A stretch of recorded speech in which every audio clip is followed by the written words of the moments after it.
Para finalizar el panel que tenemos en este momento, le toca el turno a Ana Mercedes Díaz. Ana Mercedes Díaz es de Venezuela, es abogada con posgrado en Derecho Administrativo y Derecho Electoral y 25 años de servicio en el máximo organismo comicial venezolano, Consejo Nacional Electoral, representante de ese Consejo Nacional Electoral ante el Tribunal Supremo de Justicia y observador electoral del proceso comicial de Honduras 2009. Es activista en la lucha por la democracia en América, analista internacional y expositor del foro Antídoto para el Socialismo del siglo XXI. Ana Mercedes Díaz.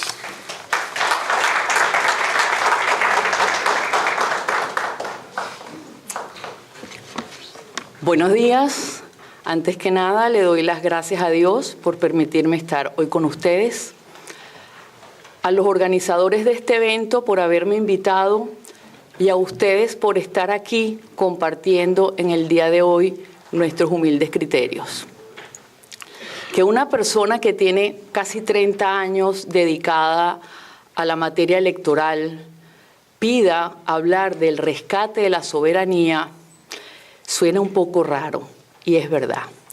Lo que pasa es que angustia la lentitud y la timidez con la que los defensores de la democracia en el continente actuamos frente al avasallante avance del castrocomunismo en el continente.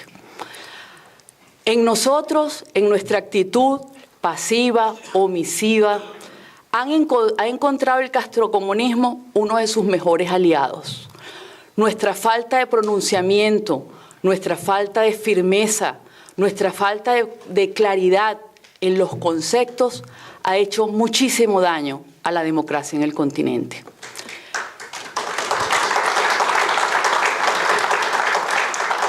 Ejemplos recientes de eso tenemos en el año 2009, cuando un pueblo como el hondureño, frente a esa amenaza que tenían de cambiar sus artículos pétreos y su constitución para caer en el castrocomunismo, tuvo la valentía de decir no vamos a entrar en el castrocomunismo y pusieron todos sus poderes públicos, la fiscalía, los militares, el parlamento, para defender su democracia.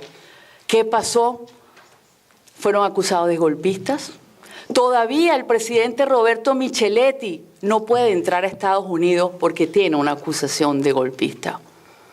Sin ir muy lejos, en el año 2011, elecciones de Nicaragua, la Constitución nicaragüense, en su artículo 148, prevé que quien ejerce la presidencia en el momento o ha estado 2 periodos consecutivos en la presidencia no puede ser candidato ni presidente de Nicaragua. Sin embargo, ahí tenemos a Daniel Ortega, que precisamente estaba en los 2 supuestos constitucionales que impedían que él fuese el presidente de Nicaragua, y nosotros, los defensores de la democracia, no hicimos nada. Ahí está.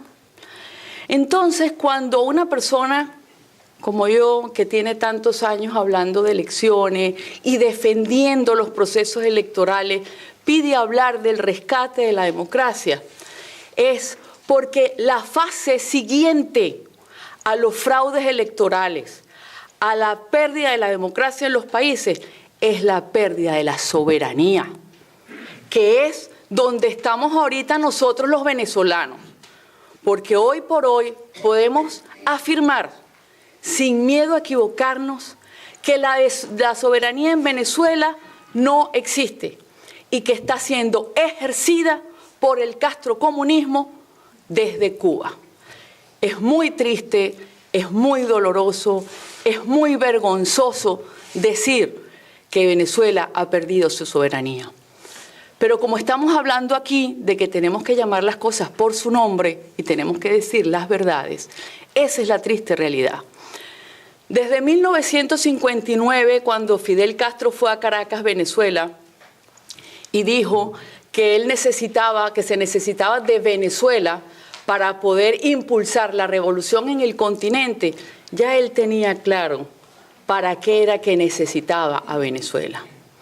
Años después, el difunto Hugo Chávez, que en un discurso dijo que llevaría a Venezuela al mar de la felicidad, le entregó el país al castrocomunismo para que el castrocomunismo hiciera con los recursos de Venezuela su tan cacareada revolución en el continente americano.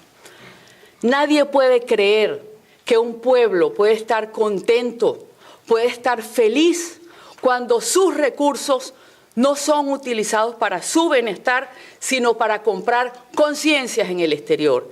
Y digo comprar conciencias en el exterior porque desafortunadamente eso es lo que está pasando hoy en América. El CELAC, el ALBA, UNASUR, todas estas organizaciones no tienen sino una finalidad: comprar conciencias, ganar adeptos, ganar complicidades. Tristemente tengo yo que nombrar aquí el caso de Panamá, donde el embajador Guillermo Cochés, que era el embajador de Panamá ante la OEA, tuvo la osadía de hablar de la muerte de Chávez cuando se supone que nadie sabía de eso. Y la consecuencia de haber hablado de la muerte de Chávez fue precisamente que el presidente de Panamá, Ricardo Martinelli, su amigo, su compadre, lo destituyera y lo sacara de la OEA porque Nicolás Maduro le había dicho que o sacaban a Guillermo Cochés de la OEA o las prebendas y los favores petroleros que tenía Panamá iban a ser desaparecidos. Es así como vemos cómo los recursos de Venezuela están siendo utilizados para apuntalar la revolución castrocomunista en el mundo. Pero Venezuela entra ahorita en otra etapa. Nosotros ya pasamos la etapa del fraude electoral. Tenemos 15 años, 18 elecciones. Si quieren saber de fraude electoral, pregúntenle a nosotros los venezolanos, que podemos decir cómo un registro electoral, el censo en 10 años aumenta un 14%, y el registro electoral un 58%. Los venezolanos sí sabemos cómo no existe democracia en Venezuela y cómo el fraude electoral ha servido para mantenerse en el poder. Entramos entonces en otra fase: rescatar nuestra soberanía, rescatar nuestra democracia. ¿Cómo lo vamos a hacer? No lo sabemos, pero lo vamos a hacer. Venezuela tiene una historia de libertadores y no será el castrocomunismo quien nos quite el orgullo de ser venezolanos. Vamos a salir de esto.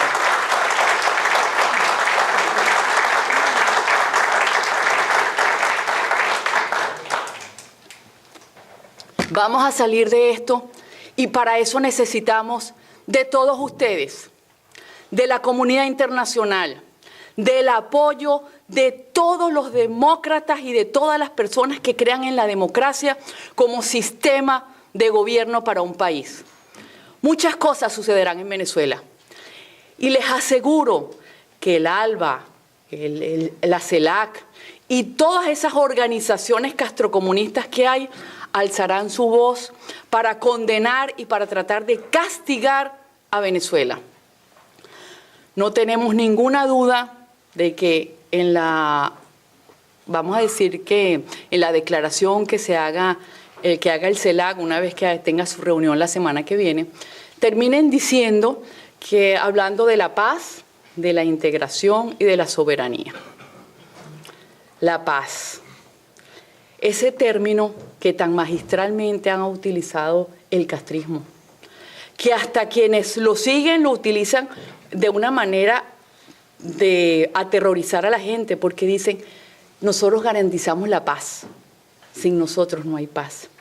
Quiero finalizar diciendo que la paz sin libertad es esclavitud, y el continente americano no tiene por qué ser esclavo de nadie.